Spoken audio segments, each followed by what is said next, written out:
주후 3세기의 순교자들이 쓴 문서를 발굴해냈습니다. 우리는 2024년을 이렇게 말합니다. 서기 2024년 이렇게 말해요. 서양의 어떤 연대기로 말한다 그렇게 말하지요. 근데 교회에서는 주후라고 합니다. 주님께서 등장하신 후. 그래서 교회에서는 뭘 쓸 때 주후라고 많이 쓰고 일반 역사에서는 서기라고 말을 합니다. 그리고 그냥 우리가 부르는 그냥 2000 몇 년 이런 건 전부 다 그냥 서기 이렇게 알죠. 그래서 그렇게 쓴다는 걸 아시고 주후 3세기에 순교자들이 서기 3년, 4년 이때쯤 발견된 것들 이렇게 말합니다. 죽기 바로 직전에 한 성도가 쓴 글을 이렇게 고고학자에 의해서 발굴된 글을 소개하면 캄캄한 굴 속에서 나는 즐거움을 발견했다. 캄캄한 굴 속에서 나는 즐거움을 발견했다. 고통과 죽음의 장소에서 나는 안식을 발견했다. 다른 사람들이 흐느끼는 동안 나는 웃음을 발견했고 다른 사람들이 두려워하는 데서 능력을 발견했다. 비탄한 상태에서 큰 기쁨을 얻고 외로운 구석에서 영광스러운 동반자를 얻었으며 견디기 힘든 속박 가운데에서 완전한 휴식을 얻고 있다고 누가 믿을 수 있을까? 그러면서 이 모든 것을 예수님께서 나에게 주셨다. 하나님은 나와 함께 하시며 나를 위로하시고 기쁨으로 충만케 하신다. 하나님은 나에게서 고통을 내쫓고 능력과 위로로 충만케 하신다. 이렇게 고고학자들이 발굴한 그 글들을 소개하고 있습니다. 오늘 저는 본문을 통해서 내가 누구인지를 좀 정확하게 파악하는 시간이 됐으면 좋겠다 하는 기대가 큽니다. 나는 나를 어떻게 생각하고 있고 사람들은 나를 어떻게 말하고 있고 나아가서 가장 중요한 결정적으로 하나님께서는 나에 대해서 뭐라고 말씀하시고 계신지를 생각해 보면서 오늘 본문을 통해서 좀 자긍심을 갖고 자신 있게 당당하게 인생의 걸음을 옮겨가는 우리가 됐으면 좋겠다 하는 기대가 큽니다. 오늘 한번 1절부터 보시면서 은혜를 나누고자 합니다. 내 하나님 여호와께서 너를 인도하사 이렇게 시작합니다. 여러분들 기억하세요. 하나님은 나의 하나님이심을 꼭 기억하시기 바랍니다. 하나님 아저씨가 아니라 하나님 아버지십니다. 나의 하나님이에요. 그리고 나의 하나님 되신 하나님께서는 나를 인도하시고 계심도 믿으시기 바랍니다. 이걸 꼭 믿었으면 좋겠어요. 그러면서 이렇게 말씀을 하세요. 내가 너를 인도해서 너를 어딘가로 인도해 갈 텐데 그 땅은 네가 차지할 땅이란다. 그렇게 말씀하시면서 그런데 그 땅은 아무도 살고 있는 건 아니고 누군가 살고 있어. 예컨대 여러 민족들인데 헷 족속, 기르가스 족속, 아모리 족속, 가나안 족속, 브리스 족속, 히위 족속, 여부스 족속 이런 족속들이 살고 있어. 그런데 중요한 것이 하나 있단다. 그 모든 족속들은 너보다 숫자도 많단다. 그리고 너보다 힘도 세단다. 이렇게 말씀을 하십니다. 하나님 좀 주시려면 만만한 데를 주시던가 아니면 나보다 좀 숫자가 적던가 아니면 숫자가 좀 많더라도 나보다 힘이 좀 덜 세던가 좀 약한 사람을 준다고 말씀하세요. 그 말씀을 내가 믿지. 아니 숫자도 많고 한 족속도 아니고 우리는 달랑 한 족속이 가는데 7 족속이 있고 숫자도 많고 힘도 세다는데 주신다는 말씀이 이게 진담이십니까? 농담이십니까? 이렇게 얘기할 수 있는 상황이 좀 연출되고 있는 겁니다. 우리는 여러 가지 경우에 하나님을 향해서 의심하는 경우가 많이 있습니다. 말씀을 생각할 때는 아멘 하는데 가만히 상황을 보니까 이건 만만치 않네, 녹록치 않네, 이거 나한테 응답으로 올 수 있을까 하는 생각을 가질 그런 의구심을 갖는 자리가 사실은 우리 살다 보면 굉장히 많이 있습니다. 지금 딱 이 상황입니다. 하나님이 분명히 나는 너의 하나님이야. 나는 너를 인도해. 내가 너를 인도해서 너희들에게 분명히 내가 차지할 땅을 줄 거야. 여기까지는 아멘입니다. 그런데 가만히 보니까 족속이 한둘도 아니고 7개 족속이나 있고, 또 보아하는 숫자도 우리보다 훨씬 많고, 또 보니 우리보다 훨씬 더 힘도 셉니다. 우리 여러분 잘 아시는 여리고성을 정탐했을 때 우리 확인해 봤잖아요. 분명히 이 말이 다 맞습니다. 그런데 막상 상황을 다 분석해 보니 주신다는 건지 안 주신다는 건지 잘 모르겠다는 거지. 그런데 이건 우리 생각입니다. 그런데 하나님께서는 숫자가 많든지 힘이 세든지 뭐 여러 족속이 있든지 아무 상관이 없다는 것입니다. 이걸 여러분들이 먼저 알고, 아까도 찬송했는데 우리 영광의 면류관, 우리 승리했어요. 그걸 믿고 도전하시고 발걸음을 옮기시기를 주의 이름으로 축복합니다. 왜냐하면 볼까요? 내 하나님 여호와께서 그들을 내게 넘겨 내게 치게 하시리니. 하나님께서 넘겨주신다는 겁니다. 하나님께서 치게 하실 거랍니다. 좀 유치한 얘기지만 옛날 이런 일이 있었어요. 이런 일들이 많았습니다. 어떤 형제가 있어요. 동생이 어디 가서 누구랑 싸우고 얻어맞고 왔습니다. 형이 쫓아갑니다. 그래서 동생을 때린 사람을 형이 부릅니다. 그러면서 어떻게 시켜요? 내가 보는 앞에서 그대로 때리라고 합니다. 그럼 동생은 아까 싸웠을 때 졌으니까 무서워서 잘 못 때리는데 형은 막 때리라고 그럽니다. 그러면 형 믿고 때립니까? 못 때립니까? 때립니다. 때릴 수 있어요? 없어요? 때릴 수 있어요. 둘이 있으면 때리기 어렵지만 형이 옆에 있으면 어때요? 때릴 수 있죠. 유치한 얘기지만 그런 겁니다. 너희들은 저쪽에 숫자도 많고 7개 족속이나 되고 뭐 여러 가지로 불리한 상황이지만 누가 치신다고요? 하나님께서 너에게 넘겨서 치게 하실 거랍니다. 분명히 너희는 쳐서 이기게 될 거야. 왜? 내가 함께 하니까. 그런데 그때 꼭 기억할 것이 하나 있어. 뭐냐면 첫 번째로 그들을 어떻게 해라? 완전히 없애라. 진멸하라는 것은 완전히 다 정리하라 그 말입니다. 무섭죠? 그러면서 그들이 나중에 지게 되면 어떻게 하겠어요? 타협하겠죠. 항복할 테니 뭐 좀 우리 좀 이렇게 봐달라, 뭐 여러 가지 말을 하겠죠. 왜냐하면 뭐 그냥 죽진 않을 거 아니에요. 싸워보든가 어떻게 해보든가 뭔가 좀 나중에 딜을 할 거 아니에요. 그때 어떻게 하지 마라? 어떤 언약도 하지 마라. 무엇도 하지 마라? 불쌍히 여기지도 마라. 이따 이유가 나옵니다. 그냥 내가 패라면 패, 업자라면 업체, 그냥 하라는 대로만 해. 절대로 거기에 너희들 생각 따위는 집어넣지 마라 라고 말씀을 하십니다. 심지어 뭐라고 말씀하시네요? 그들과 뭐도 하지 말아요? 혼인도 말래요. 내 딸을 그들의 아들에게 주지도 말래요. 뭐도 삼지 말라? 사위도 삼지 말라는 거예요. 그들의 딸도 뭐도 삼지 말라? 며느리도 삼지 말라는 거예요. 어떤 거래도 하지 말라는 겁니다. 왜냐하면 그렇게 하는 이유가 있습니다. 그가 내 아들을 유혹하여 어떻게 해요? 그가 여호와를 떠나고 다른 신들을 섬기게 할 수 있기 때문이다. 그렇게 되면 하나님께서 너희에게 진노하사 어떻게 하신다고요? 갑자기 너희들을 멸하실 위험이 있기 때문에 그런 짓은 하지 말라라고 말씀을 하시고 계신 겁니다.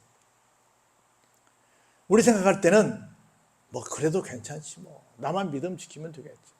우리 옛날에, 지금은 별로 그런 말 안 하는데, 지금은 무조건 결혼만 하면 그냥 할렐루야니까 별로 그런 말 안 하는데, 옛날에는 안 믿는 한쪽에 있을 때 처녀총각이 결혼하고자 할 때 상담할 때 교회에서 하라고 했어요? 하지 말라고 했어요? 하지 말라고 많이 했어요. 근데 우리는 사랑해서 괜찮아요. 뭐 저 사람 나를 사랑하니까 교회 올 거예요. 이렇게 해도 전도하는 것 아니겠어요? 막 얘기를 합니다. 안 된다, 안 된다, 안 된다. 멍에를 같이 지지 말라고 했다.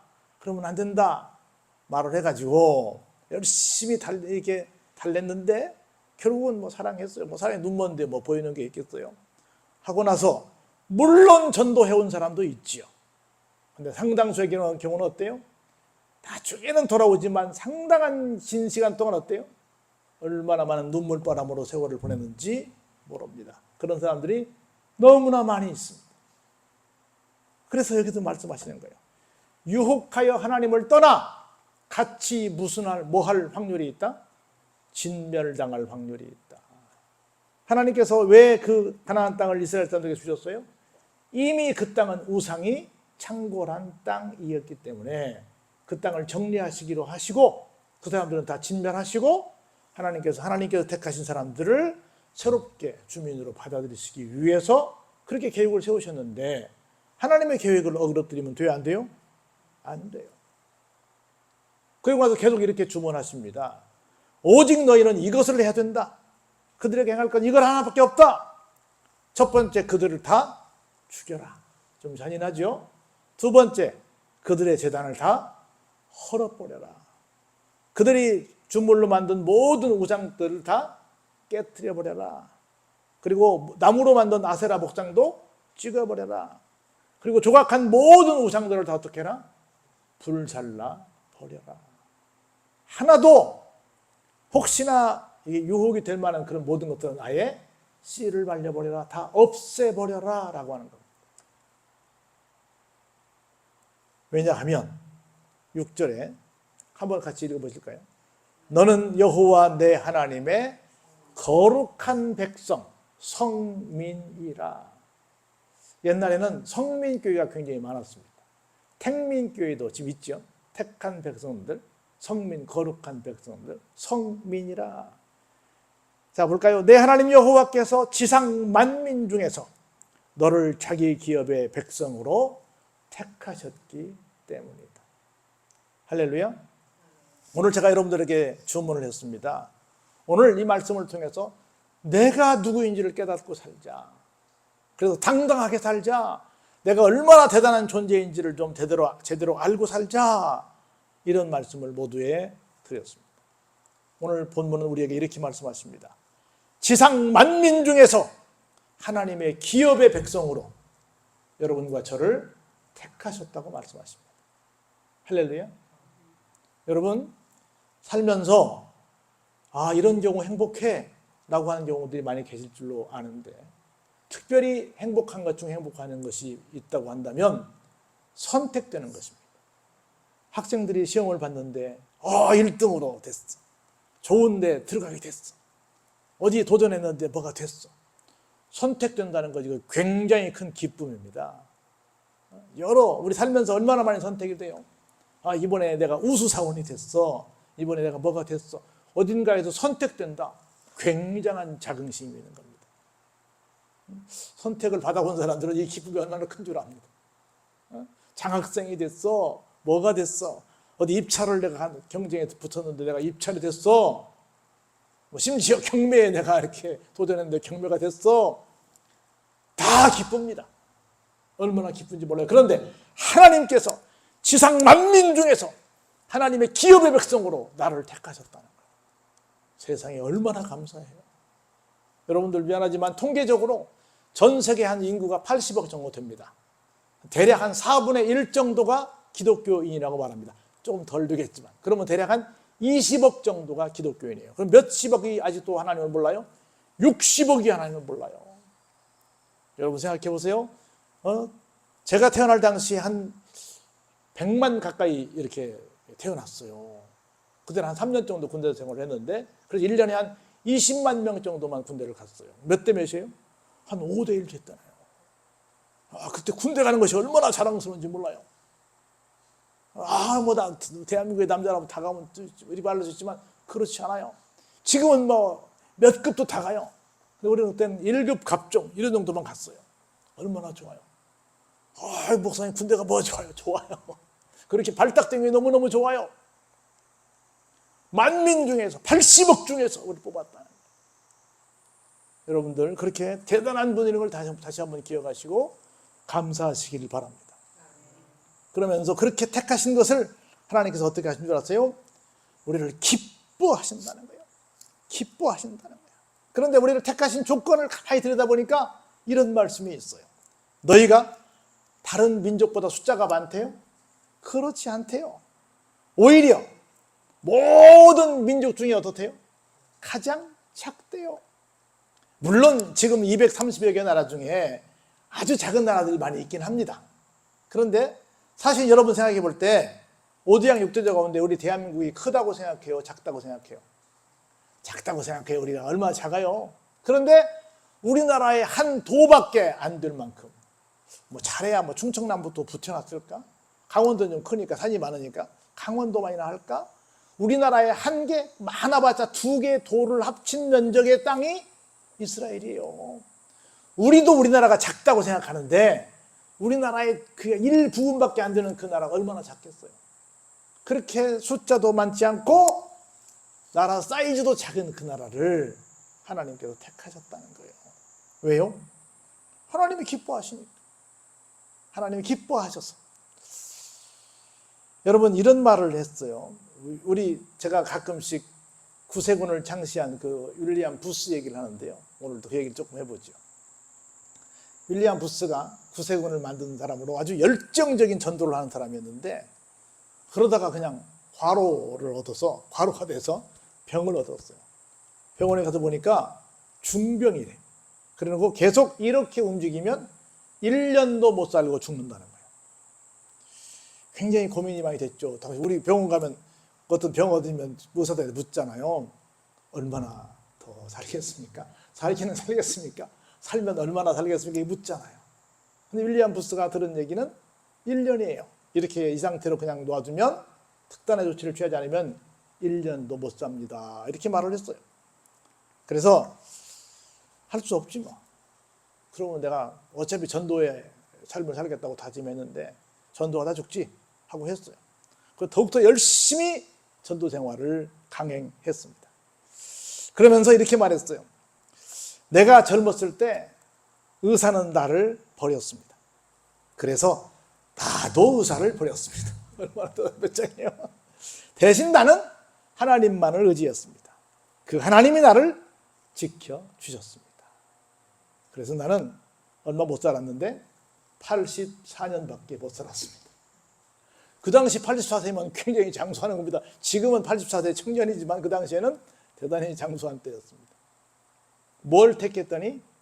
하나님을 택했더니 하나님이 나를 기뻐하시사 성민 삼아주시고 나에게 이렇게 아름다운 전도꾼의 반열에 세워주셨다는 걸 믿고 죽으면 죽으리더라고 의사를 버리고 하나님을 택했더니 그렇게 한 교단의 창시자가 되고 장수하는 사람이 되었다고 그는 간증을 합니다.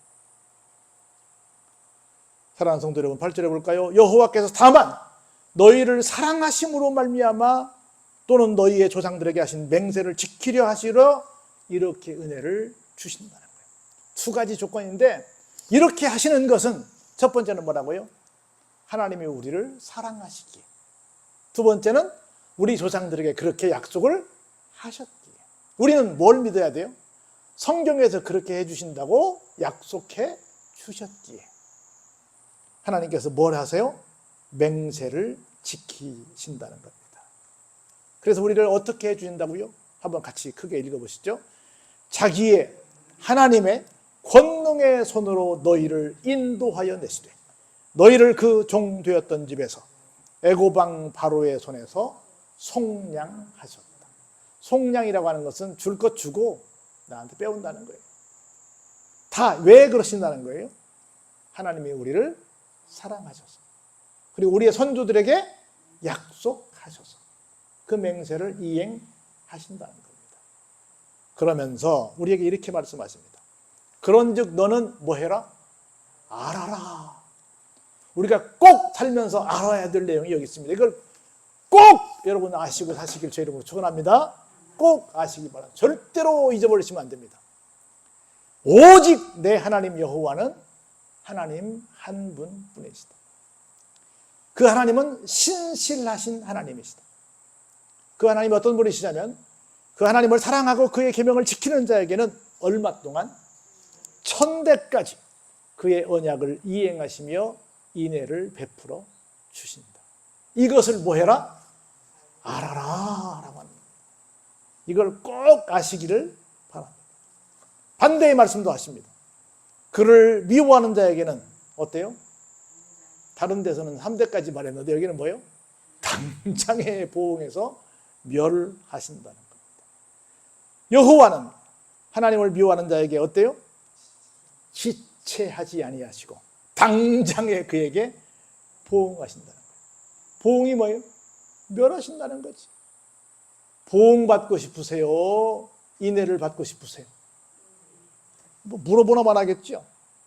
그런즉 너는 오늘 내가 내게 명하는 명령과 규례와 법도를 지켜 행할지니라. 뭐예요? 하나님의 말씀을 들으라는 거죠.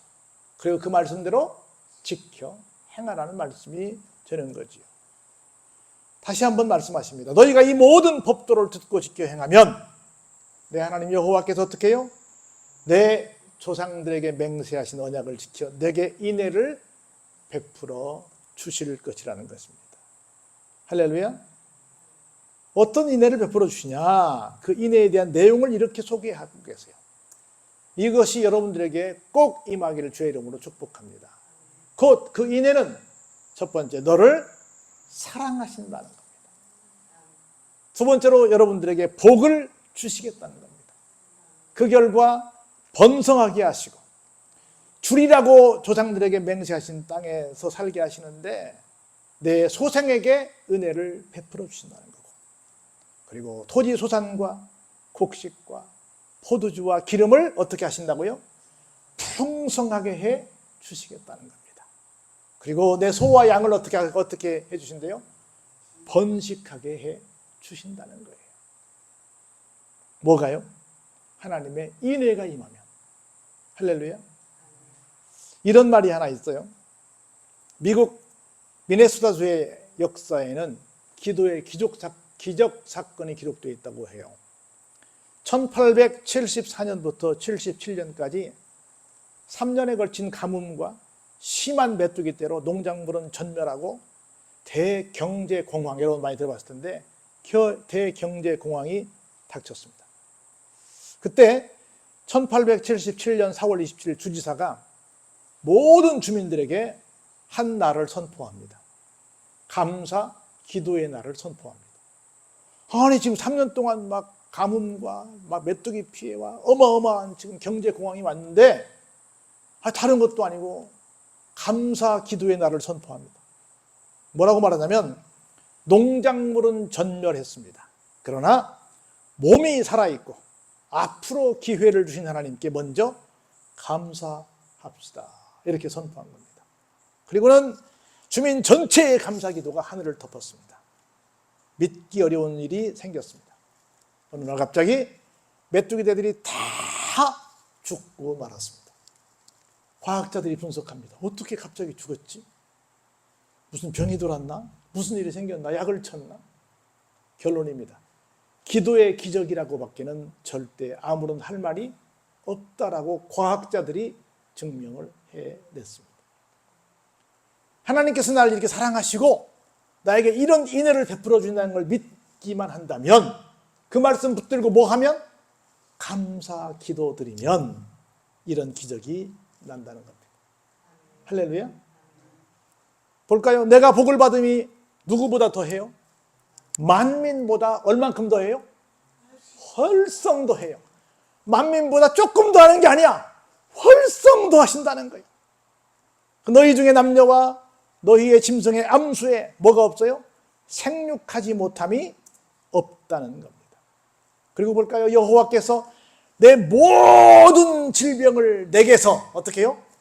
멀리해 주시겠답니다. 할렐루야. 그리고 너희가 아는 애굽의 악질에 걸리지도 않게 해 주실 것이랍니다. 이건 쌤통이 어떻게 한다고요? 너를 미워하는 모든 자가 너희 대신에 다 걸리게 될 것이라는 겁니다. 할렐루야. 하나님 얼마나 참 쌤통이 하나님이세요? 그러면서 마지막 한 번 더 말씀을 하십니다. 내 하나님 여호와께서 내게 넘겨주신 모든 민족을 어때요? 내 눈이 긍휼히 여기지 말고 진멸해버려라. 왜냐하면 그들의 신을 섬길 수 있기 때문에 절대로 그들의 신을 섬기지 마라. 뭐가 될 것이다? 그것이 너희들에게 올무가 될 것이다라고 말씀을 합니다. 여러분, 카르타고의 터툴리안이라는 사람을 신학생들은 다 배우게 되는데요. 이 사람이 이런 말을 했어요. 이 사람 말을 인용하면서 제가 마치고자 합니다. 터툴리안은 진리를 찾는 사람들에게 일단 기독교가 참 진리임을 발견한 후에는 다른 진리를 찾기 위한 시도조차 포기해야 한다라고 말을 했습니다. 그대들은 발견하기까지 추구해야 하고 일단 발견한 후에는 믿어야 한다. 그 후에 할 일이란 이미 믿은 것을 계속 굳게 붙잡는 것뿐이다. 그뿐 아니라 그대는 더 이상 믿을 것이 없다고 믿어야 하며 더 이상 추구할 것이 없다고 반드시 믿어야 한다라고 이야기를 했습니다. 사랑하는 성도 여러분, 오늘 여러분들에게 제가 다시 한번 강조합니다. 우리가 가진 믿음이 완벽함을 믿으시기 바랍니다. 우리가 믿는 하나님께서 완벽하심을 믿으시기 바랍니다. 그 하나님이 우리를 책임지시고 인도하심을 믿으시기 바랍니다. 더 이상 다른 것들에 혹시 뭐 하고 기웃거리지 마시기 바랍니다. 좋은 게 좋은 거지라고 말씀하시기 바랍니다. 진짜 좋은 건 하나님 한 분밖에 계시지 않습니다. 이것을 알고 믿고 가는 것, 이것을 꼭 알라고 주문받은 우리가 바로 성도인 우리 자신이라는 걸 기억하시기 바랍니다. 이 사실을 기억하시고 어깨 펴시고 당당하게 살아가시는 여러분 되시기를 주의 이름으로 축원합니다.